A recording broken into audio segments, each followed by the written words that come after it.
माननीय दिलीप जांभळे जी तथा उनकी बेटी दर्शना जांभळे जी, इनके द्वारा हम दीप प्रज्वलन करके इस कार्यक्रम की शुरुआत करते हैं। तो मैं अब हमारे अतिथि जी को यहाँ पर मंच पर बुलाती हूँ।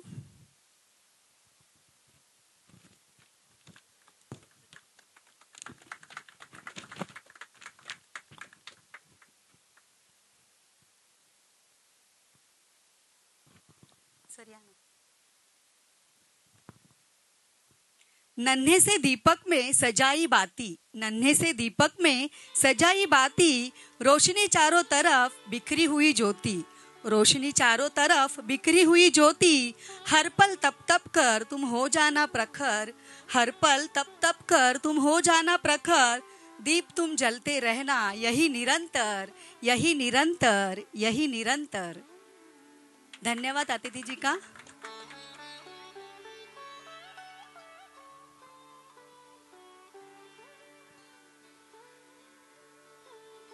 खूब खूब धन्यवाद।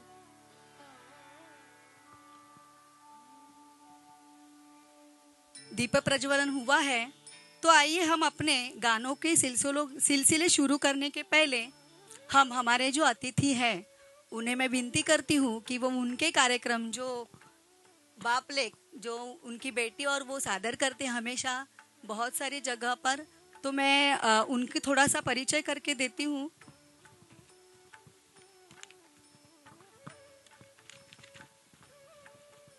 माननीय दिलीप जांभळे जी चेंबूर येथील सरकारी खत कारखान्यातून मॅनेजर पद सांभाळत ते निवृत्त झाले आहेत आणि नवी मुंबई साहित्य परिषद तथा मराठी साहित्य संस्कृती व कला मंडळाचे पदाधिकारी आहेत। 8 वर्षे वाशी येथे साहित्य संमेलनाचे आयोजन ते करतात। शाळा कॉलेजमधील विद्यार्थ्यांची साहित्याची आवड वृद्धिंगत व्हावी म्हणून अनेक स्पर्धांचे ते आयोजन करतात। मलाही फार भावलं तुमचं हे। मुंबई आकाशवाणीच्या अस्मिता वाहिनीवरून स्वतःच्या कविता ते सादर करतात। तसेच महाराष्ट्र शासनाच्या व स्थानिक कार्यक्रमांद्वारे निवेदक म्हणूनही सक्रिय सहभाग असतो त्यांचा।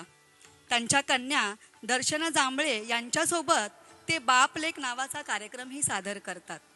सो दिलीप जांभळेजींना खूप खूप धन्यवाद इथे आल्याबद्दल।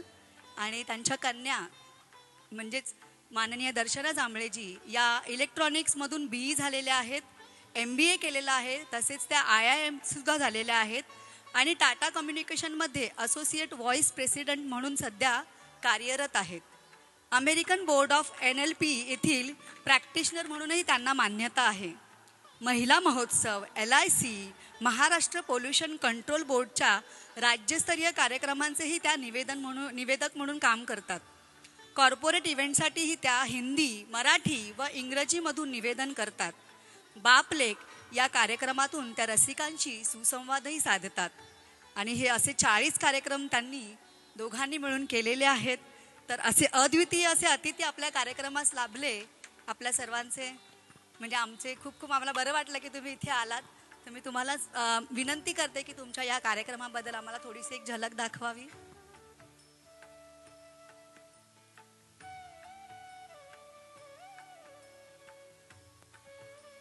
हॅलो हॅलो नमस्कार। मराठीत बोललं चालेल ना? आमचा कार्यक्रम आहे बाप लेक आणि तो सुरू करायच्या अगोदर असं काही ठरलेलं होतं की मराठीची आवड फार मोठी आहे लोकांची, फक्त नीट ऐकलं जात नाही किंवा नीट ऐकवलं जात नाही। तेव्हा आम्ही असा घरात विचार केला, आता मी केमिकल इंडस्ट्रीमध्ये माझं सगळं आयुष्य गेलं, रिटायर होऊन 12 वर्ष झालेले आहेत आणि मुलगी तर काय आता पाहिलं तिने काय काय करते ती, त्यांना फार कमी वेळ मिळतो। असं असताना घरी आल्यावर परत काहीतरी कंपनीचं बोलणं, परत टेक्निकल टॉक्स होणं हे बरोबर नाही वाटलं मला। म्हणून आम्ही घरी आल्या पहिले शेर व शायरी सुरू करतो काहीतरी, आज का क्या हो गया। तर असं मला आणि आज मेन म्हणजे मला मी मराठीचे जे शब्द त्याच्यावर एवढा छान मला आवडतं। जेव्हा आदित्यचा फोन आला मुलीला माझ्या, तर म्हणलं कोणाचा प्रोग्राम आहे? म्हणे आदित्य। म्हणलं या नावातच काहीतरी गोडी आहे, आदित्य म्हणजे सूर्य, आणि तो जेव्हा प्रकाशमान होतो तेव्हा प्राजक्ताला उमलायला लागतं।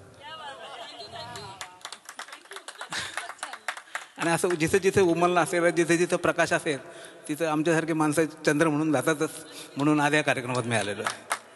आणि ह्या कार्यक्रमातून कसं म्हणजे कार्यक्रम माझा 2 तासाचा असतो. शक्यतो कोणाला बोर होऊ नये, इथं आल्या त्यांना असं वाटलं पाहिजे की छान ठिकाणी माझा चांगला वेळ गेला. म्हणून आम्ही हे कराओके कार्यक्रम पण आमच्याकडे भरपूर होतात. मी ज्या साहित्य संघाचा सेक्रेटरी आहे तिथं मी दर महिन्याला एक कार्यक्रम करतो, तो फ्री असतो. 4थ्या शनिवारी आमच्याकडे फ्री कार्यक्रम असतो. बहुतेक वेळा मग कराओके प्रोग्राम होतात तिथं, नाही असं नाही. पण कराओकेचं आणखी एक वैशिष्ट्य असं वाटतं की ट्रॅकमध्ये सूर लावायला जमणं हे फार स्किल आहे. आणि सारेगमची व्याख्या तुम्हाला सर्वांना माहिती असेल मला वाटतं. सारेगम हा शब्द कुठून आला आहे सर्वांना कल्पना? थोडक्यात सांगतो, कारण बरेच लोक सूर लावायला आले तर मी बोलणं बरं नाही. हा सारेगम हा 7 शब्द आहेत. सारे ग म प. हे ABCD प्रमाणे का नाही आले? त्याला 1 2 3 4 5 7 का नाही घेऊन आले? तर काहीतरी ठरलेलं आहे. तर पहिलं जेव्हा सृष्टी निर्माण झाली, नियतीने जेव्हा सृष्टी निर्माण केली तेव्हा पहिला जीव सागरात आले. जलचर प्राणी पहिले आले म्हणून आला सा. नंतर ते जलचर प्राणी रेतीवर आले म्हणून रे, सारे. नंतर ते गगनात विहार करायला लागले म्हणून आला ग. नंतर मन असलेला मानव निर्माण झाला, त्याच्यानंतर मानव आला. सारे ग म प. आता म आला, मानव आहे पण त्याला काही पराक्रम नसेल तर nobody can adjust him, nobody can see him. मग त्याला काहीतरी पराक्रम पाहिजे. मग त्यांनी पराक्रम दाखवायला सुरुवात केली म्हणून आला प. पण आहे तुम्ही मानव आहात, पराक्रमी आहात, पण तुमच्याकडे धन नसेल तर कुणी तुम्हाला किंमत देत नाही म्हणून आला ध. पण तुम्ही मानव आहात, पराक्रमी आहात, धन पण आहे, पण त्याच्यावर नीट नियंत्रण नसेल तर आपण म्हणतो याचा जीवनात नीट सूर नाही लागला. आणि तो सूर लावलेले लोक तुम्ही आधी इथे आलेले आहात, तुम्हा सर्वांचं मी स्वागत करतो. धन्यवाद. आणि असं आम्ही असं म्हणतो की सुस्वागतम, नंतर वंदन, नंतर अभिनंदन. स्वागत, वंदन आणि अभिनंदन. स्वागत एवढ्यासाठी की वेळ काढून तुम्ही इथपर्यंत आलात आणि तुम्ही तर सर्व वंदनीय आहात, सुरांशी खेळताय म्हणून वंदन, आणि एकमेकाला धरून आलेले आहात म्हणून परत एकदा अभिनंदन. म्हणून हा आम्ही कार्यक्रम करतो. आता ह्या कार्यक्रमात छोटं सांगायचं असतं, कारण कराओके असं की 2 ते 3 मिनटात तुम्ही गाणं आठवायचं असतं, जेवढं आहे तेवढं. तर मी पण जास्त वेळ घेणार नाही. कारण मला असं वाटतं की कलाकार फार मोठा माणूस असतो. एक तर कला आणि विद्यामध्ये फरक काय? कला आणि विद्या एकच असते ना? असं नाही आहे. कला आतून बाहेर येते, विद्या बाहेरून आत जाते. हां, आणि ही कला जेव्हा बाहेर येते त्याला जेव्हा तो आकार देतो तो कलाकार होतो. म्हणून आम्ही असं म्हणतो, आ म्हणजे आनंद आणि आ म्हणजे आकार. स्वराला आकार द्यायला जमलं की आनंदच. ते जमलं की आपण म्हणू ओके, कर आ ओके म्हणजेच कराओके. म्हणून असं मी गमतीने म्हणतो, मी मातीमध्ये रुजणे जमले, मातीमध्ये रुजणे जमले, त्याला जगता येते, जगणाऱ्याला पुन्हा नव्याने येथे फुलता येते. कधी करू नको मित्रा, कधी करू नको मित्रा परिस्थितीचा बाऊ, मैफिल शेवटी तोच जिंकतो ज्याला गाता येते, ज्याला गाता येते. धन्यवाद. कारण बाकीचे लोक म्हणतील आम्हाला बोलवा, हे जास्त वेळ घेत आहेत म्हणून मी थांबतो. आपण माझं स्वागत केलं त्याबद्दल धन्यवाद. काका आणि दर्शना 1 मिनिट थांबा. एक छोटीशी आमच्याकडून आपल्याला एक भेट आपण आल्याबद्दल. सो काकांचा फेलिसिटेट करण्याकरता मी आमचे माननीय आकाशजींना बोलवतो. आकाशजी ज्यांनी STC ॲक्च्युलीमध्ये आउट ऑफ इंडिया नेला, इंटरनॅशनल लेवलला जी आम्हाला म्हणतात ना की ओळख पटली त्यांच्या एफर्ट्समुळे. सो प्राजक्ती, फुल ना फुलाची पाकळी हे समजून प्लीज गोड मानून घ्या. काकांना हे करा ना, ओढा ना. हा. आणि दर्शनाला फेलिसिटेट करण्याकरता मी माझ्या आईला बोलवतो, कल्याणी डोंगरसाने यांना. सेंट्रल आहे त्याला.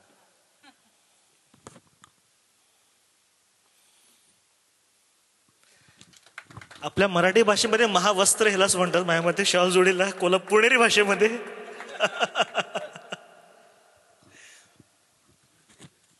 आणि मी आईला विनंती करतो की दर्शनाचं स्वागत करा.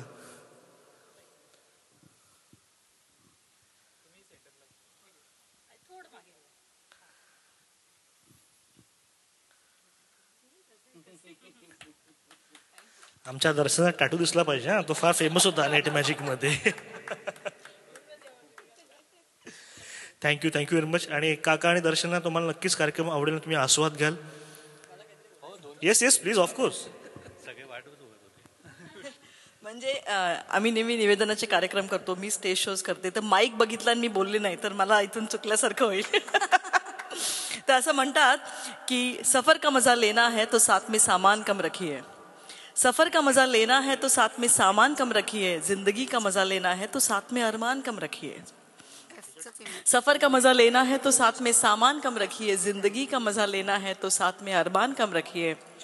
जिनके जेब में सिक्के थे वो मजे से भीगते रहे बारिशों में, जिनके जेब में सिक्के थे वो मजे से भीगते रहे बारिशों में, जिनके जेब में नोट थे वो छत तलाशते रह गए. आदित्य आणि Prajakti, whenever I see your reels, वो लोग हैं जिनके जेब में सिक्के हैं और बहुत मजे से जी रहे हैं. तर it is not money that brings happiness, आणि it is all this that brings happiness. Sir, if I have 2 minutes I'd like to present something before the stage starts. So it is a more Marathi audience or a Hindi audience? Hindi भी. तो आपके लिए कुछ पेश करते हैं. तो तुम्ही बसायचं ओके. सो नारायण सुर्वे यांची एक खूप प्रसिद्ध कविता आहे, आणि त्या कवितेला त्याचं एक विडंबन केलं गेलं, like parody is when there is a different base track and a different poetry behind it, that's called parody. So हे एक जुन्या काळची कथा आहे, 1940ची वगैरे कथा असेल, आणि त्या कथेचं बॅकग्राऊंड असं आहे की एक मस्त good handsome guy in Hyderabad gets married to another girl in Hyderabad, आणि त्यांचं लग्न होतं. म्हणजे बॉम्बेचा रेफरन्स कसा आहे, बॉम्बे पिक्चरचा रेफरन्स हलकासा तसा रेफरन्स. त्यांचं लग्न होतं, ते मुंबईत येतात, आणि nice couple, they have a baby. 1940-50 सालची गोष्ट आहे, आणि ती बाई जी आहे त्याची पत्नी, ती निरक्षर आहे. She is an illiterate woman. She cannot speak and understand any language but Hyderabadi. Okay. So ते इथे येतात, त्यांना बाळ होतं, आणि मग त्याची ट्रान्सफर होते दिल्लीला. मग तो बायकोला म्हणतो की तू राहा, तर ती म्हणते असं कसं राहा, तर तो म्हणतो बॉम्बेचे लोक खूप हेल्पफुल आहेत, आपण सगळे नॉनव्हेज खाणार आहेत, घाली अंडी बिंडी मटन चिकन सगळं मिळतं, हेल्प मागायची लोकांना आणि घ्यायचा व्यवहार असतो फक्त, आणि काय लागलं तर शेजारचे लोक हेल्प करतील. ती निरक्षर बाई, तिच्याकडे ऑप्शन नव्हता काही, तर ती म्हणते की तर ठीक आहे, तर गो, व्हॉट शुड आय से. आणि तो म्हणतो मी जेव्हा तिथे जाईन तेव्हा मी तुला तिथून पत्र पाठवेन, तू त्याचं उत्तर मला कळव आणि मला कळेल तुझी ख्याली खुशाली कशी आहे. ओके. हा त्याचा बॅकग्राऊंड आहे. तर तो तिथून जातो, आणि जाताना तिला 200 रुपये खर्च करायला देतो. जेव्हा तो 2 महिन्यांनी पत्र पाठवतो, ते टेलिग्राम असतं. टेलिग्राम फक्त 2च वाक्यांचं असतं, तुम कैसी हो, 200 रुपये खर्च किए की नाही. ती एक टिपिकल बायको आहे. पहिला प्रश्न तिने अवॉइड केलेला आहे, दुसऱ्या प्रश्नावर तिने फोकस केलेला आहे, 200 रुपये खर्च केले की नाही. हा एक तर सोडून गेला, वरतून मला हिशोब मागतो, हाऊ डेअर ही. ती म्हणते इसका जवाब तर मैं लिखूंगी. तर ती शेजारच्या माणसाला बसवते आणि त्याला म्हणते ऐसा लिखो. तो what ever she replies is the song. Okay. Now I tell you the background. माझ्या कार्यक्रमातला लोकांना आवडणारा सगळ्यात फेवरेट पार्ट आहे, म्हणून मी म्हणते तेवढ्या वेळात मी तेवढंच सादर करते. Once I start you will know the background track. Okay. माझ्याबरोबर तुम्ही ताल धरा. ती त्याला उत्तर लिहितीये की मी 200 रुपये कसे खर्च केले. Okay. What she says is this: मैं अच्छी हूँ घबराओ नको, ऐसा खत में लिखो. मैं अच्छी हूँ घबराओ नको, ऐसा खत में लिखो. बारिश आंधी समर जांदे, आने की घाई नको करना. बारिश आंधी समर जांदे, आने की घाई नको करना. जैसे टीके हो वैसी चिटिको, ऐसा खत में लिखो. मैं अच्छी हूँ घबराओ नको, ऐसा खत में लिखो. 200 रुपया का हिसाब मांगा, वो क्या मैं खाई. 200 रुपया का हिसाब मांगा, वो क्या मैं खाई. लाइट को 20 दिया, पानी को 30 दिया, 25 का राशन लाई. दिया 25 दूध वाले को, ऐसा खत में लिखो. दिया 25 दूध वाले को, ऐसा खत में लिखो. 100चा हिशोब केलाय, 100चा राहिलाय. मुंबईचे आहात म्हणून तुम्हाला माहिती जे हॉस्पिटल आहे बॉम्बेमध्ये. 100 रुपया का दिया इंजेक्शन, असर न हुआ बच्चे को. 100 रुपया का दिया इंजेक्शन, असर न हुआ बच्चे को. अब जे को जाओ कि नको, ऐसा खत में लिखो. अब जे जे को जाओगी नको ऐसा खत में लिखो. तारे म्हणून शेवटचं कडवं. थोडा लिखा है बहुत समझना खत नहीं यह तारम. थोड़ा लिखा है बहुत समझना खत नहीं यह तारम. मुन्ने के बापू यानी कि आपको मुन्ने का बहुत बहुत प्यारम. और मेरा सलाम आपको ऐसा खत में लिखो. मैं अच्छी हूँ घबराऊ नको ऐसा खत में लिखो. Thank you very much. तर असं आम्ही छोटं छोटं आमच्या कार्यक्रमात सादर करतो.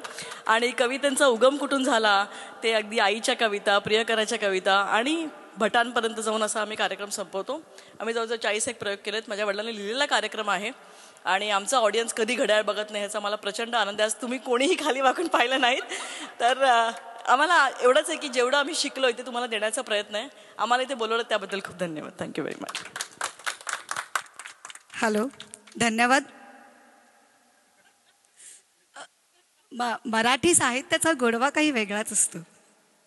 मी ही साहित्याची विद्यार्थिनी असल्यामुळे मला साहित्यात प्रचंड म्हणजे आवड आहे.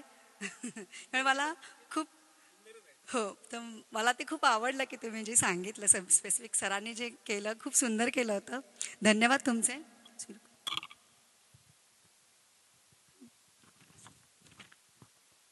चलिए, अभी दीप प्रज्वलन तो हुआ है, तो अभी हम अपने कार्यक्रम की शुरुआत करते हैं.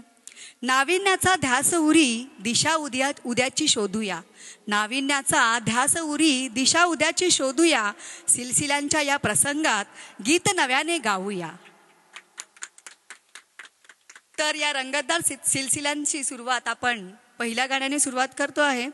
दोस्तों, 1981 में रिलीज हुई किशोर कुमार जी तथा लता मंगेशकर जी इनके सुमधुर आवाज़ में गाया हुआ गीत आपने पहचाना ही होगा.